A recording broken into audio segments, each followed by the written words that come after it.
मणिपुर वाला बात हुआ था तब तो बीजेपी इतना आगे नहीं है। आप मुझे लगता है ना कि आपको समझने का जरूरत है। मणिपुर की घटना पर हम लोगों ने निंदा किया था, क्योंकि वो विषय बहुत सेंसिटिव था। उस विषय पर जो बीजेपी को करना था बीजेपी ने किया। आज देखिए धीरे धीरे विषय शांत हो गया। पश्चिम बंगाल में ये जो विषय हुआ है, अगर मान लीजिए बीजेपी इसमें मुखर नहीं होता तो आपको पता चलता क्या है विषय आता। आपका तो कैमरामैन को नहीं घुसने देता है। जिनको आप पर नजर रखने की जिम्मेदारी बोलते हैं उस पर आप नजर रखो। तो ममता बनर्जी क्या सोचती हैं और क्या करती हैं ये ममता बनर्जी ही समझ पाती है। उनका भाषा भी तो आजकल लोग नहीं समझ पा रहे हैं। ममता बनर्जी स्वयंभू सर्वे सर्वा हैं। वो मुख्यमंत्री भी हैं, वो प्रधानमंत्री भी हैं, वो गवर्नर भी हैं, वो सुप्रीम कोर्ट की जज भी हैं, सब कुछ वो हैं। उनके मन का होगा तो अच्छा, उनके मन का नहीं होगा तो वो गैर कानूनी है। ये ममता बनर्जी का फार्मूला है। उन महिलाओं को न्याय कैसे मिलेगा फिर, अगर ममता बनर्जी जो है इस चीज को दबाने की कोशिश करेगी या इन पे प्रतिक्रिया नहीं देंगी तो संदेश खाली की महिलाओं का न्याय कैसे मिलेगा? देखिए, भारतीय जनता पार्टी ने इस पूरे विषय को लेकर केंद्र में पूरी जानकारी दी है। ह्यूमन राइट्स कमीशन के लोग आए थे, महिला आयोग के लोग आए हैं, रिपोर्ट दी है। स्वाभाविक रूप से मुझे ऐसा लग रहा है कि कोर्ट के निर्देश पर इस पूरे विषय पर सीबीआई जांच होगी, और अगर जांच हुई तो पूरा सच्चाई आपके सामने आ जाएगा। सारे लोग सच्चाई जानेंगे। इनके साथ जो अत्याचार हुआ है उसमें जो लोग दोषी हैं उनके खिलाफ कार्रवाई होगी। लेकिन ममता बनर्जी का एक और विषय सुनने में आया है। उनके पार्टी के एक नेता जो वहां पर जाकर सभा करना चाह रहे थे, उन्होंने अभी बताया है कि हम लोग जो भी महिलाएं पीड़ित हैं उनको हम लोग हर्जाना देंगे।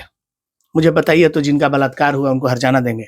उनके पार्टी के प्रवक्ता बोल रहे हैं कि आपका बलात्कार हुआ है, आपका बलात्कार हुआ है। मतलब अगर उस विषय पर हम चर्चा करेंगे तो मुझे उसका पीड़ित होना पड़ेगा। पीड़ित के पक्ष में लोग नहीं बोल सकते हैं। आपका वकील अगर कोर्ट में जाकर आपके लिए मर्डर केस की पैरवी करे तो लोग बोलेंगे कि आपका मर्डर हुआ है क्या? ये किस स्तर के लोग हैं आप अंदाजा लगाइए। ये कुछ भी बोल देते हैं। घटना क्या हुई है? घटना एक दिन का नहीं है, दशकों से ऐसा हो रहा है। आज जब लोग मुखर हुए हैं तो मुख्यमंत्री को इस पर कार्रवाई करना चाहिए। वो कार्रवाई कर रहे हैं। दर्द को खुड़ेदा जा रहा है बार बार उनसे पूछकर, तो क्या आप उन्हें हर्जाना देकर जो है सारी चीजों को भुला दिया जाएगा? देखिए, ममता बनर्जी तो इसी में भरोसा रखती है। हावड़ा में कुछ दिनों पहले मालीपचघाड़ा थाना इलाके में 30 से ज्यादा लोग जहरीली शराब पी के मरे। इनके पार्टी के गुंडे उन लोगों को, चूंकि ज्यादा लोग प्रवासी थे, रातों रात उनके परिवार के लोगों को पैसा देकर ट्रेन में बैठा के वापस भेज दिए यहाँ से। आज तक उस पूरे विषय की जांच नहीं हुई। 30 लोग तो हमारे जानकारी में मरे, उससे भी ज्यादा लोग मरे, और आज तक उस विषय पर ना कोई जांच हुई, ना कोई रिपोर्ट हुआ, ना कुछ हुआ। अनऑफिशियल पैसा देकर लोगों का मुंह बंद करके भेज दिया। इसमें ममता बनर्जी ने पीएचडी किया है, वो इसमें माहिर है। लेकिन अब चूंकि उनके पाप का घड़ा भर गया है, अब ये ज्यादा दिन चलने वाला नहीं है। सर, अब वो बीजेपी पे आरोप लगाते हुए नजर आ रही हैं। बीजेपी ने जो है वो वहां के बीजेपी के कुछ कार्यकर्ताओं ने वहां के जो कोई पुलिस ऑफिसर थे उन्हें खालिस्तानी कहते हुए वो उन लोगों ने बोला है, ऐसा आरोप लगाया जा रहा है बीजेपी पे। तो इस पे क्या कहेंगे? वो जो महिलाएं लाठी लेकर और कटारी लेकर खड़ी हैं, वो महिलाएं क्या क्या बोल रही हैं ममता बनर्जी ने सुना है क्या? वो क्या बोल रही है ममता बनर्जी के बारे में? वो तो बोल रही है कि हम लोग टीएमसी करते हैं, हम टीएमसी के कार्यकर्ता हैं, दीदी हमारे ऊपर अत्याचार हो रहा है, आप हमको बचाइए, एक बार आइए, हमारे दर्द को समझिए। वो नहीं सुनाई देता है। और भीड़ में से कोई आदमी कुछ बोल दिया, उसको इशू बना रहे हैं। कौन बोला है वो बात? जो बोला है उसको चिन्हित कीजिए, उसके खिलाफ कार्रवाई कीजिए। भीड़ में ये भी तो हो सकता है कि तृणमूल कांग्रेस का कोई कार्यकर्ता ये बात बोला हो, उनका स्क्रिप्ट हो कि हमारा पुलिस अधिकारी है, उसको पीछे से कोई बोल दे। आप प्रमाणित करिए ना कौन बोला है। आपके पास एजेंसी है, आपके पास पुलिस है, आपके पास वीडियो फुटेज, आप करिए। तो आप बीजेपी के खिलाफ आंदोलन कर रहे हैं आके कि बीजेपी ने एक पुलिस अधिकारी को खालिस्तानी कह दिया। आप प्रमाणित करिए ना। वो तो ये भी बोल रहे हैं कि वहां आरएसएस के लोग इनको उकसाए हैं। तो आरएसएस के लोग बोले थे शाहजहां को कि जाके किसी के घर के बहू बेटी को बुलाओ अपने कार्यालय में रात को 12 बजे। बीजेपी ने कहा था ये करने को। आपने जो किया है उसका प्रतिवाद हो रहा है। अगर किसी ने किसी के खिलाफ कोई अपशब्द कहा है तो निश्चित तौर पर ये विषय ही गलत है, नहीं बोलना चाहिए। किसी को भी ऐसा इस तरह का संज्ञा देना उचित नहीं है। अगर किसी ने कहा है तो गलत है, लेकिन कौन कहा है, बीजेपी का कौन नेता कहा है, प्रमाणित करें ममता बनर्जी। आंदोलन करने से पहले, आंदोलन करना है तो करिए ना शाहजहां के खिलाफ, आंदोलन करना है तो शिबू के खिलाफ करिए, आंदोलन करना है तो वो डबल नाम वाला एक मुस्लिम टीएमसी का कार्यकर्ता जो अपना नाम बदल के क्या सरदार बन के कर रहा है उसके खिलाफ कीजिए। आप उनके खिलाफ कार्रवाई नहीं करेंगे क्योंकि उनके पास से उगाही किया हुआ पैसा, अवैध रुपया में सीधे आपको हिस्सा मिलता है, तो वो तो पैसा बंद हो जाएगा। साम्राज्य चल रहा है, एक द्वीप, फिल्मों में जैसे दिखाया जाता है, एक द्वीप है, पूरे द्वीप पे कब्जा है। तो ये मुझे ऐसा लगता है कि ममता बनर्जी इसको डाइवर्ट करने का प्रयास कर रही हैं, लेकिन जनता समझ गई है उनके असली चरित्र को।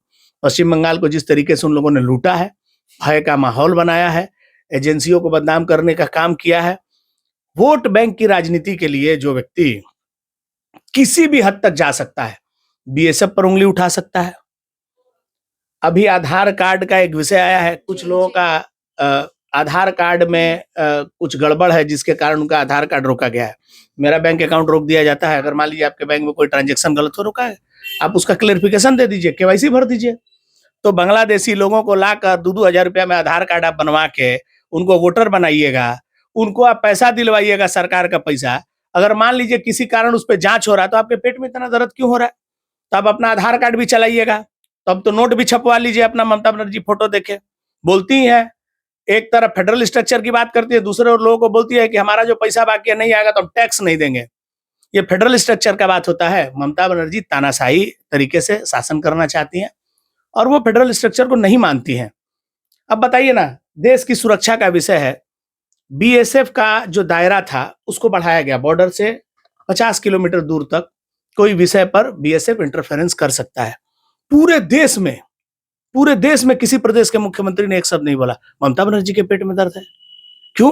क्योंकि इनके पार्टी के लोग बॉर्डर पर जितना 2 नंबर का धंधा होता है, जितना अवैध कारोबार होता है, इनकी पार्टी के लोग उसमें उसमें युक्त है, जिसके कारण उनका धंधा बंद होगा। तो ये बोलती है कि बीएसएफ के खिलाफ कार्रवाई करो, इन लोगों पर नजर रखो। आप बताइए तो, जो देश की सुरक्षा में जो लोग लगे हैं उन पर आप नजर रखेंगे, जिनको आप पर नजर रखने की जिम्मेदारी बोलते हैं उस पर आप नजर रखो। तो ममता बनर्जी क्या सोचती हैं और क्या करती हैं, ये ममता बनर्जी ही समझ पाती है, उनका भाषा भी तो आजकल लोग नहीं समझ पा रहे हैं। सर, जैसा कि आपने कहा वो बीएसएफ पे भी सवाल उठाती हैं। अब तो बंगाल से ये देखा जा रहा है कि गवर्नर पे सवाल उठाया जा रहा है, पुलिस कर्मियों पे सवाल उठाया जा रहा है, सुप्रीम कोर्ट पे सवाल उठाती हैं। तो ममता बनर्जी जो है उनको न्याय कहाँ से मिलेगा? किसकी बात को जो है वो मानेंगी? ममता बनर्जी स्वयंभू सर्वे सर्वा हैं। वो मुख्यमंत्री भी हैं, वो प्रधानमंत्री भी हैं, वो गवर्नर भी हैं, वो सुप्रीम कोर्ट की जज भी हैं, सब कुछ वो हैं। उनके मन का होगा तो अच्छा, उनके मन का नहीं होगा तो वो गैर कानूनी है। ये ममता बनर्जी का फार्मूला है। आप बताइए, उनके पार्टी के एक नेता बताते हैं कि गवर्नर के पद को हटा देना चाहिए। गवर्नर का पद क्यों है? गवर्नर का पद खाली वाउचर साइन करके पैसा उठाने के लिए है। इसके पहले ममता बनर्जी के मुंह से कभी ऐसा बात क्यों नहीं आता था? क्योंकि गवर्नर उनका नहीं सुन रहे हैं, तो गवर्नर का पद खत्म कर दो, राष्ट्रपति के पद का जरूरत नहीं है। तो हम बोलते हैं कि मुख्यमंत्री का क्या जरूरत है? ममता बनर्जी जैसा मुख्यमंत्री ही अगर बने तो हम लोग तो हाथ जोड़ के बोलेंगे कि भैया मुख्यमंत्री का पद खत्म कर दो। ऐसा मुख्यमंत्री से मुख्यमंत्री नहीं होना अच्छा, जो मुख्यमंत्री को अपने प्रदेश के जनता का ख्याल नहीं है, युवाओं का ख्याल नहीं है, महिलाओं का ख्याल नहीं है, जो योग्य लोग व्यक्ति हैं उनकी नौकरियां बेची जा रही हैं उनको उसका ख्याल नहीं है। आज 1 साल से ज्यादा समय से लोग धरना पर बैठे हैं, उनका ख्याल नहीं है। जब चुनाव आता है तो आप 1% डीए बढ़ाती हैं, जब आप फंसने लगती हैं तो आप दान का खाता खोलती हैं। ये ममता बनर्जी इसी मानसिकता से राजनीति करती हैं, लेकिन अब उस मानसिकता से राजनीति भारत में करना कठिन है। नरेंद्र मोदी जी ने जिस तरीके से पारदर्शी तरीके से पूरे देश को चलाने का काम किया है, ममता बनर्जी की सरकार ने जिस तरीके से केंद्र के पैसे को लूटने का काम किया है, ये सारा पूरी दुनिया के सामने खुलकर विषय आ गया है। अब टीएमसी ज्यादा दिनों का मेहमान नहीं है।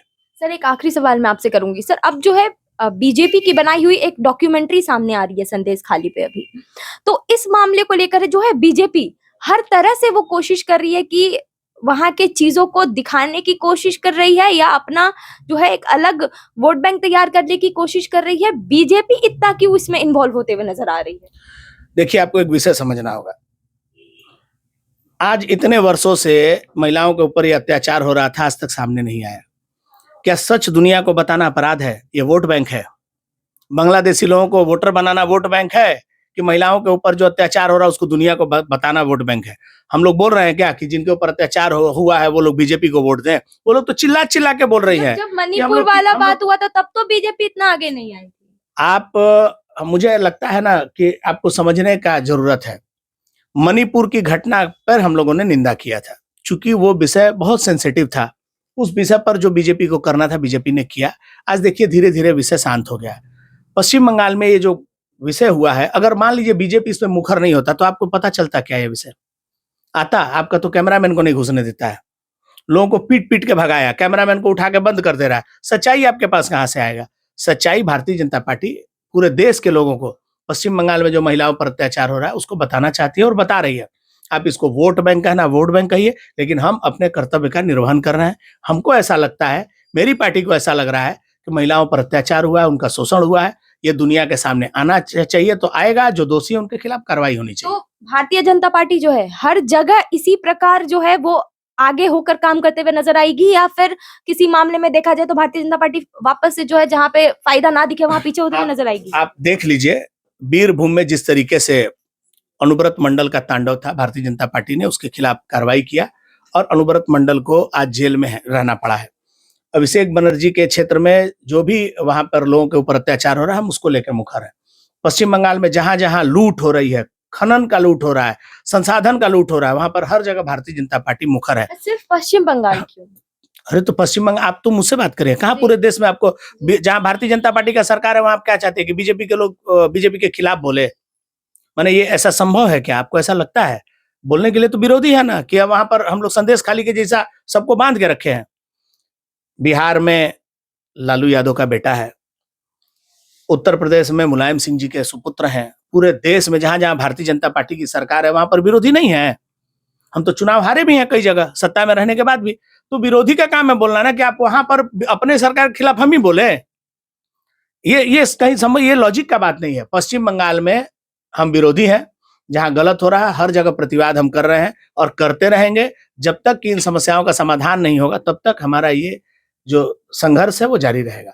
सर, तो आने वाले चुनाव में संदेश खाली को लेकर जो है पश्चिम बंगाल में जो है कुछ बदलाव होते हुए नजर आएगा या नहीं? देखिए, संदेश खाली के पहले अमित शाह जी ने 35 सीट बोल के गए हैं, उनको थोड़ी पता था कि संदेश खाली हो जाएगा। तो 35 से 36 हो सकता है। आप निश्चिंत रहिए, ये पब्लिक है। एक लोकतंत्र में एक शब्द है बांग्ला में, मानुष ही शेष को था बोले। आप चाहे जितना उड़ लीजिए, 34 साल जो सत्ता में थे उनको भी लगता था कि मेरा 50 साल सत्ता जाने वाला नहीं है, मिट गए हैं, दिया जलाने वाला नहीं है कोई विधानसभा में, लोकसभा में। इसी तरीके से तृणमूल कांग्रेस का जो घमंड है वो बहुत जल्दी मिट्टी में मिलने वाला है। पश्चिम बंगाल की जनता ने मन बना लिया है, पश्चिम बंगाल में डबल इंजन की सरकार चाहिए। बंगाल के साथ जो धोखा हुआ है उस धोखा को अब रोकना है। पश्चिम बंगाल के लोगों को उनका हक मिलना चाहिए और ये हक सिर्फ और सिर्फ राष्ट्रवादी राजनीतिक दल भारतीय जनता पार्टी दिला सकती है। बहुत बहुत धन्यवाद सर आपका। तो जैसे कि आपने देखा, पश्चिम बंगाल का जो है ये घिनौना रूप ये अब सबके सामने आ चुका है। तो आपका जो है इस पे क्या राय है वो हमें कमेंट करके जरूर बताएं। वीडियो को लाइक करें और चैनल को सब्सक्राइब करना बिल्कुल ना भूलें।